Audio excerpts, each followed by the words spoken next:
aujourd'hui, on va regarder la notion de l'appréciation critique. Alors, comme vous le savez, vous allez devoir en rédiger une pour notre site internet, le blog de divertissement.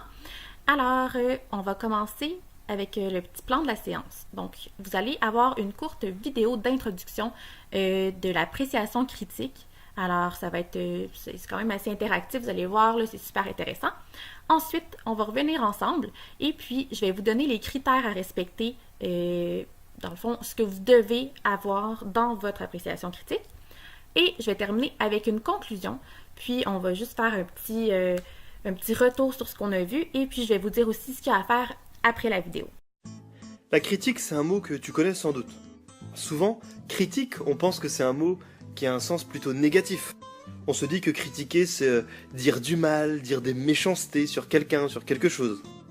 Alors que la critique, en fait, c'est donner un avis argumenté, mais du coup un avis qui peut être positif ou négatif, soit positif, soit négatif. Et oui, être critique, ça sera savoir dire ce qui est bien ou pourquoi on trouve bien quelque chose, ou au contraire, qu'est-ce qu'on le trouve moins bien ou qu'est-ce que l'on n'aime pas. Maintenant que vous avez vu la vidéo, vous savez un peu plus en quoi ça consiste qu'une appréciation critique. Et puis maintenant, moi, je vais vous présenter vraiment les critères que vous devez respecter. Alors, votre critique doit comporter deux parties, la partie informative, ici, et la partie appréciative. Dans la partie informative, vous devez vraiment nous donner le titre de l'œuvre, le nom du réalisateur et les informations pertinentes. Donc, par exemple, la date de parution, le lieu de la réalisation, les acteurs importants, le public ciblé, le genre. Et vous devez aussi nous faire un court résumé, mais vous ne devez pas vendre de punch, bien sûr, ni donner trop de détails. C'est vraiment un petit peu pour nous donner un aperçu du sujet et de l'histoire du film ou de la série.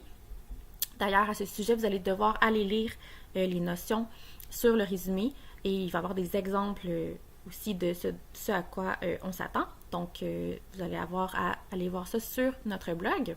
Ensuite, dans la partie appréciative, vous devez donner votre avis.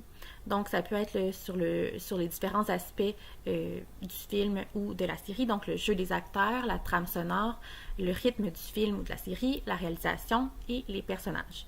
Ensuite, vous devez nous donner une recommandation parce que le but de l'appréciation, c'est vraiment ça. C'est de nous dire si vous conseillez ou vous déconseillez plutôt aux gens d'aller voir cette œuvre. Ensuite, donc finalement, c'est ça, ce qu'on dit, c'est qu'une critique, c'est vraiment de donner son opinion, son avis sur une œuvre. Vous devez aussi juger de la valeur de l'œuvre et ça, vous devez le faire en vous appuyant sur des arguments, des exemples. Donc, si vous dites que vous aimez vraiment la trame sonore parce que vous trouvez que c'est actuel, vous devez aussi nous donner un exemple de... Ça pourrait être, parce qu'il y a cette chanson dans le film et cet artiste, on entend beaucoup parler ces temps-ci, il est toujours à la radio et voilà. Ensuite, le but de votre critique, c'est vraiment de convaincre ou de dissuader le lecteur de voir l'œuvre en question. Donc, c'est toujours, vous gardez ça en tête, c'est vraiment votre opinion et puis vous devez influencer le lecteur. Donc voilà, c'est tout pour moi. Donc, juste faire attention avant de commencer à rédiger votre critique, vous devez aller lire les notions sur l'appréciation critique qui se trouvent sur notre blog dans la même section que cette vidéo. Et puis si jamais vous avez des questions, vous n'hésitez pas à m'en parler en classe. Voilà, bonne rédaction. Merci beaucoup.